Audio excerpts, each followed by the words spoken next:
Hey you, are you wasting your time on social media again? Your brothers and sisters in Islam Net from Norway are establishing a masjid, a dawah center. Establishing a masjid to convey the message of Islam is one of the best deeds a Muslim can do.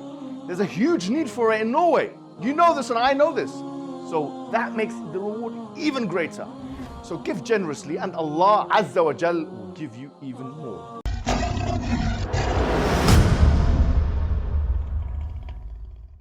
Assalamu alaikum wa rahmatullahi wa barakatuh. I'm here joined with the main man himself, the individual who's known to be a major influencer in the Muslim world. As an individual where the young ones and the children in the secondary schools and the primary schools, they all know who he is. We're talking about Ali Needs. Yeah, alhamdulillah. It's a pleasure to be on this platform after a long time on the same couch. Absolutely. And what kind of an honor must it be to be sitting with this the man himself? I mean, it's some people get lost for words. Some people, like you, act ecstatically. You know, Yes. It changes from person to person. You know, Yes. but I can see the joy in your eyes. I can see it when I look at your eyes. The happiness Absolutely. that I you think- have. That I'm here at your presence. Well, I think that the enthralled exuberance that you know that know what you're that means. manifesting, the shivering excitement that you displayed when you saw me the first. I think that's a very typical and natural reaction. Timid. Anyway, So what do we have here? So what we have What have you here- got for us today? to what we've got today, inshallah. There's a individual, I don't know if to call him a brother now, because I'm not sure if he's become a Muslim or if he's looking into Islam, but it's an individual called Andrew Tate. Now this guy, he's you know who he is, right? He's notorious. Yes, I've been studying him very carefully, actually. In fact, I was meant to be speaking to him on a podcast and it fell through. Our schedules conflicted and stuff, and I think it was actually my fault, to be honest with you, because I didn't Okay, I'm Follow sure. through I'm with sure. it or I'm sure you can something. rearrange that. we can rearrange. But I've actually been sent some videos from brothers and Muslim people that of his videos, and this is what I haven't watched so far. So what I want to do is actually watch it with you, and then react Yes, to it just to in give it, time. just so people are aware, we have been studying this issue Which very issue? very closely. This issue of this whole Red Pill movement, you know. Would you consider Andrew Tate part of the movement himself, or? Yeah, definitely, 100% he is, and I think we are like, I want people to be aware that we are aware. Okay. We were just waiting for the right time to come. So this might be just like a little taster. Yeah. No, I'll be before you continue with Yes. that. I was going to say that I did watch his interaction with Eddie from the Dean Show, Yes. and he came across very humbly and respectfully. But then Yes. I was also told that this individual is he's on these kind of platforms with women who are low quality individual women, that dress in a certain manner and they don't have much to offer in life, low quality women, and he lives this kind of like what would seemingly from the outside or Yes. from a religious perspective look to be a hedonistic lifestyle. Well, exactly. That's yes. But on the other hand, of course, he's established in certain fields, but then he's been criticized for certain things which I don't know much about. Yeah. We need to touch up on this because there's another extreme that's been, like the Red Pill movement. Yeah. But the thing is, we will go into detail more. Before as we the get into coming- detail, Yeah. the reason why I bring this up is because Yeah. as Muslims, it's important for young men to take inspiration and to take as role models, we believe anyway, from the Yes. prophets. Yeah? Exactly. The Prophet Muhammad sallallahu alaihi wasallam is the final prophet. We have Prophet Moses and Jesus and Abraham and all those. And how to be a man, for example, the aspect of masculinity is to be derived from the sacred texts, to be derived from the Sirah Nabawiyah, from the Prophet Muhammad sallallahu alaihi wasallam's life. To be derived. So I'm not saying this man doesn't display so-called masculine. Clearly he does, to the point where some Muslim men are looking up to him in some ways. But if you want the full package of masculinity, of human integrity, then we believe that's from the prophets and the companions and so on. So this idea of trying to find role models outside the community, and for Andrew himself, which I'm guessing is watching this video, I would say to you that to be a complete man, we would say to be a complete man, to be self-dignified in the fullest sense of the word, To reach a from pinnacle, spiritual to reach a pinnacle of manhood. Perspective, is to follow the prophets. Exactly. And that will show you what virtue is. Well, let's watch what the brother Let's watch says. this, inshallah. Let me tell you something. Revolutions are nothing more than a bunch of men in one place. It's not women, it's men. If you put enough men on a city square pissed off, a revolution happens. That's what the people in charge of the world are afraid of. So to make sure there's no revolution, what they do is they construct as many divisions amongst the peasants as possible. They make sure the blacks hate the whites, the men hate the women, the Republicans hate the Democrats, and we're all so busy fighting with each other they can laugh from the top because there's not very many of them and there's a bunch of us. I'm telling you, the reason in countries like America, the reason the law is so destructive against men is very, very purposeful. They don't want you to feel like a king. They don't want you to feel powerful. You wake up amongst three kids. If you have 10 sons from 10 baby mamas, you're going to wake up and feel like the man. You ain't taking shit easy. If you wake up on your third year of a sexless marriage, paying taxes, and your kids don't even listen to you, you don't really feel like rebellion. You don't have it inside of you. This is why there's so much male suicide. This is why men are so depressed. This is why everyone's so unhappy, because the life they try and create for men, the things they try and purport, the ideas they try and make us subscribe to are depressing. They want you as a tax slave. They want you as a tax slave. They want you in a sexless marriage with some old fat bitch who hates you. That's what they want. Afraid to leave because they'll take your house and destroy your life's work. And they want you to sit there and pay your taxes until you fucking die. This is all done on purpose. None of this is an accident.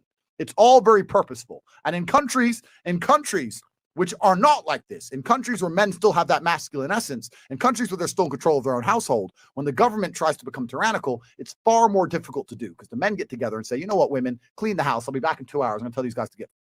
And that's the reality of it. This is a control mechanism, along with everything else.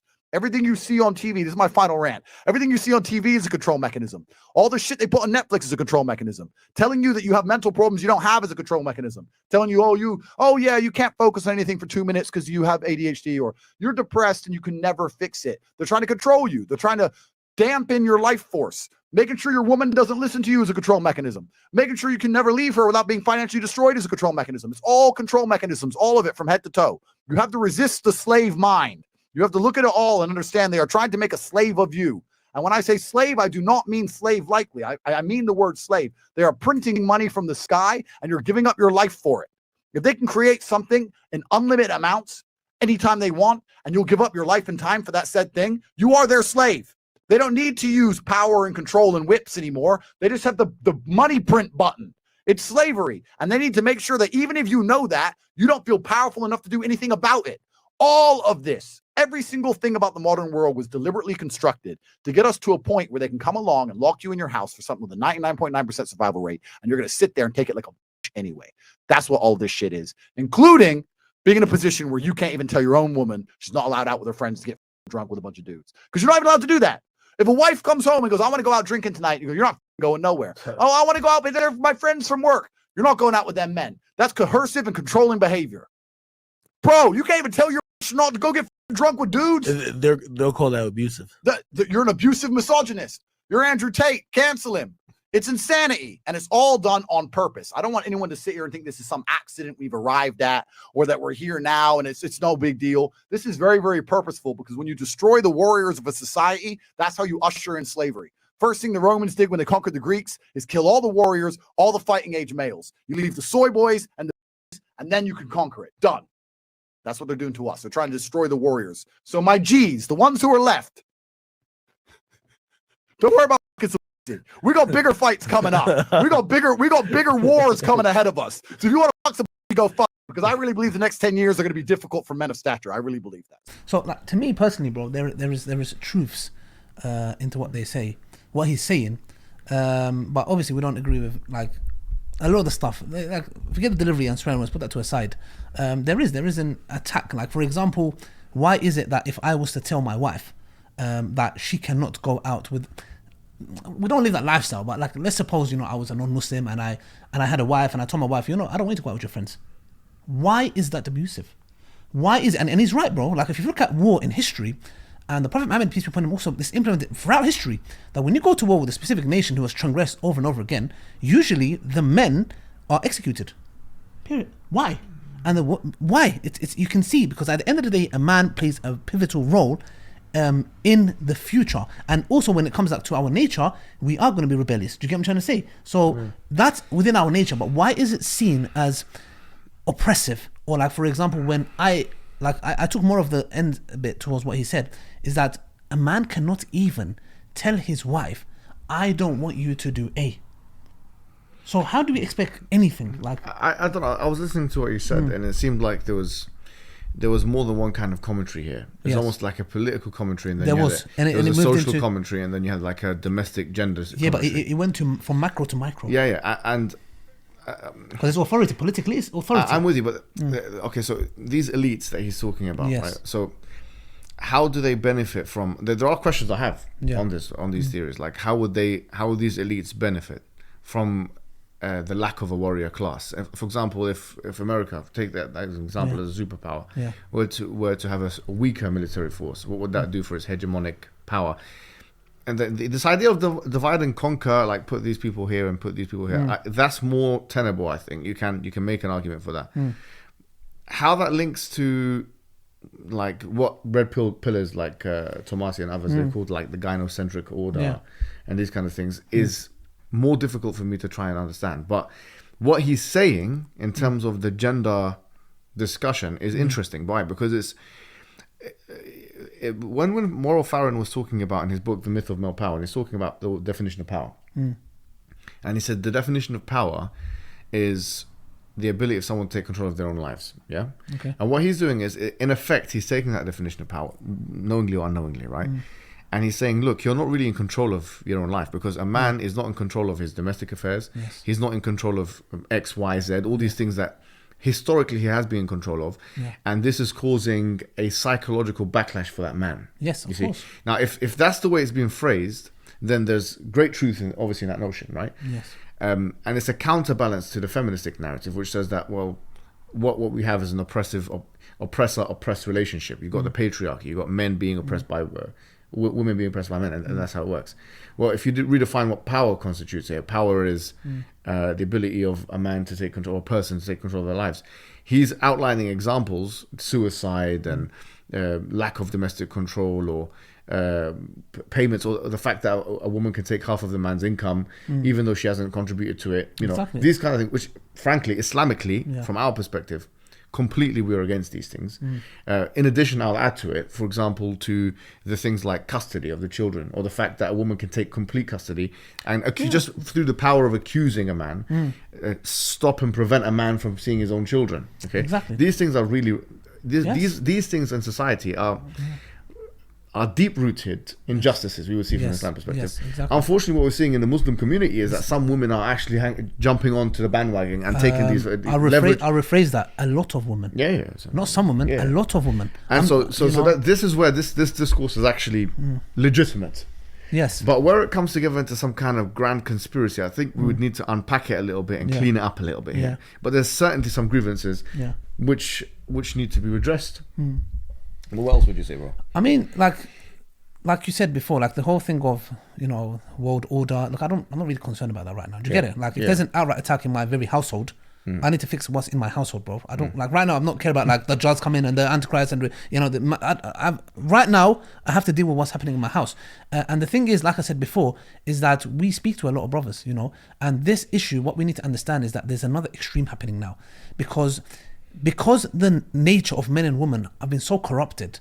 And men are not men anymore and women are not women anymore. We're seeing it entering our households, and we are seeing the ripple effects of that. And people like Andrew Tate, which I've been told that the Muslim youth are looking up to him and listening to him. Why? Why is that happening? Wherever there is an action, there's going to be a reaction. And that's exactly what we're seeing, bro. Because when men are feeling, and that's why Jordan Peterson is become so popular. Why? Because he listens, and they say to him, well, why is a lot of men listening to you? Well, why? Because maybe it's the fact that we are being starved of our true nature. Why can I not be? Yeah, I think this is an important point. This is the crux of the matter, bro. Yeah, and we are seeing it slowly poisoning our ummah. So much so that now we have our Muslim youth who are looking up to Andrew Tate. Now, this is the reason why, and we have these private discussions, yeah? Me and you and a lot of brothers that we talk to, we can see this coming. And we are actually preparing for it, because we can see the family unit is being destroyed in front of our very eyes. So the thing is, either we come with the approach of the Qur'an and the Sunnah, not extremes, because there's a lot of extremes out there. Brothers are getting, I'll be honest with you, I believe there are people out there who are going to the extreme level of trying to be the Muslim Andrew Tate. And we're looking at it. No, let's be real here. They are genuinely doing it. And the thing is the more they're trying to show that Andrew Tate can become the Muslim Andrew Tate himself. he does, but there's a lot of things that he needs to tweak. Yeah, and I think if you have a discussion with him and arrange it, please. I mean, he needs to understand that as a Muslim, and when it comes to Islam, the issue of polygamy is there. It's a perfect solution. It's actually a better solution to what he has, because he believes that he can sleep around and do what he likes, and he has to come to home and there's one obedient wife. But to be fair, I saw him with Eddie. He said that something about 4 is all you need or something like that. Okay, good. Well, Islam is a solution for you. But I think you made a series of very, very good points. And what I would want to add to that is the following: this idea that you said that a man is being starved of his true nature. I think, first of all, you have to admit that there is a nature of a man. Of right? course. Obviously, now we're living in an age of post-structuralism and social constructionism. So the idea is there is no nature of man. This is what we've been told. This is also a social construct. But then, for me, do you know this whole transgender kind of movement, right? Well, when they say I have gender dysphoria, I want to transition from man to female because I've always felt like a man.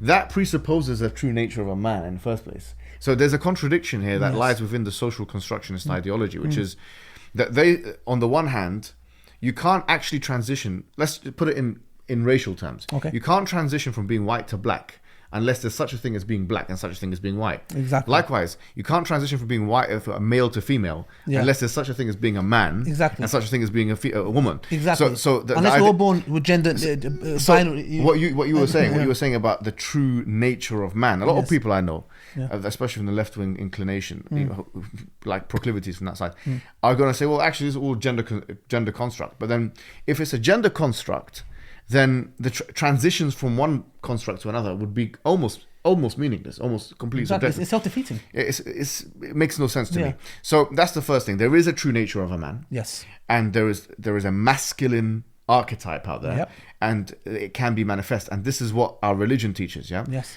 And it does include things which are not in the feminine archetype, which, for example, may include increased aggressivity. It may include, but it's not limited to, increased kind of sexuality.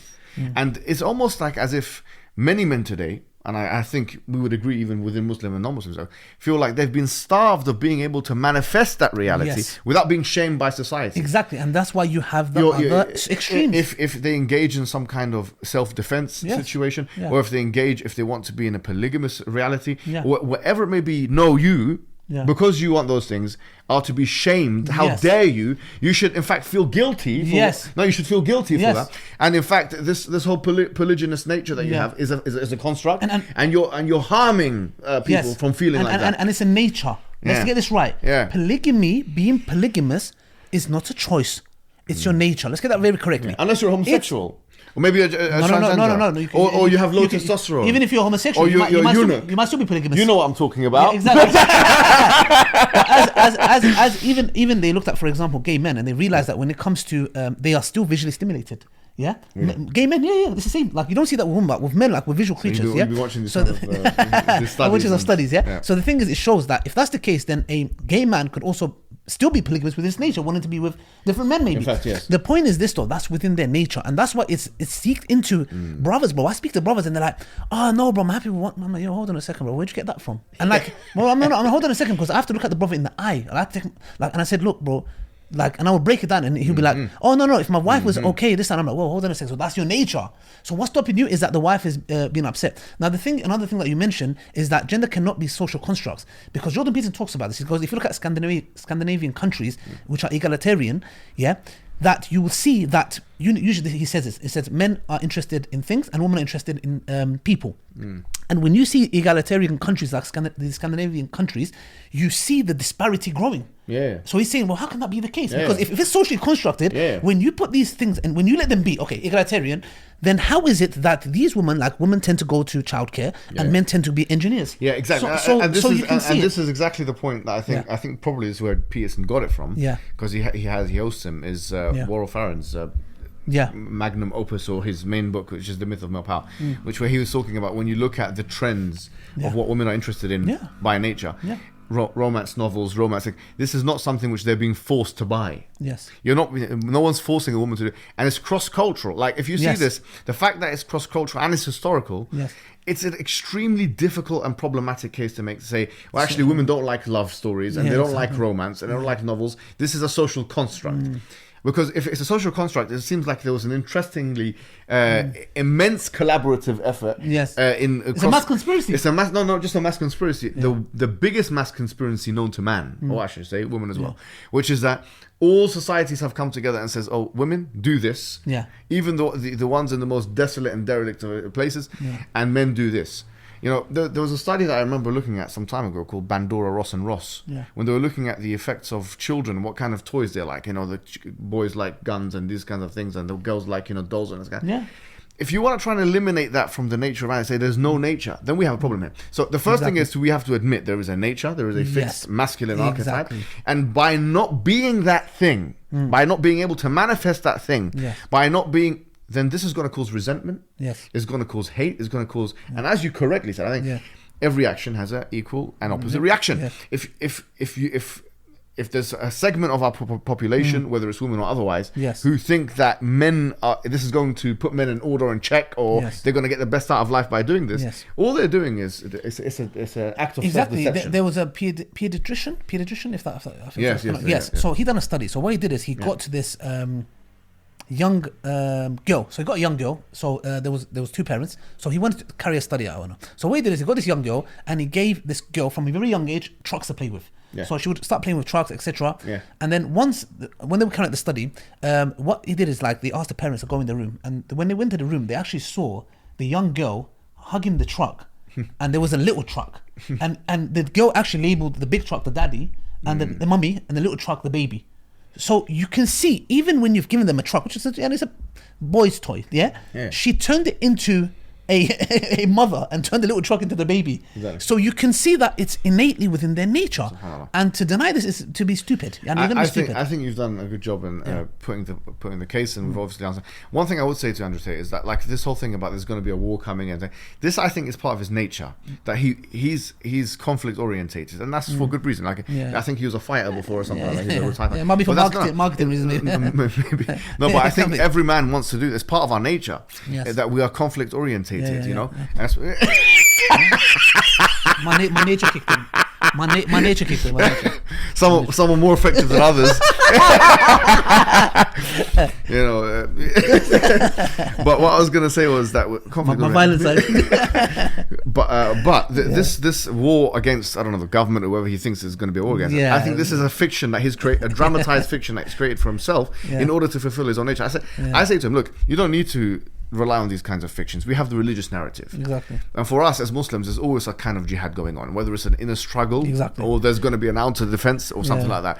So I think that and this is what I would say to Tate and others that follow him from Muslim and non-Muslim sides, is that look at the religion of Islam, because it's not just about gender. You shouldn't come into religion of Islam about the gender issue or through the gender issue.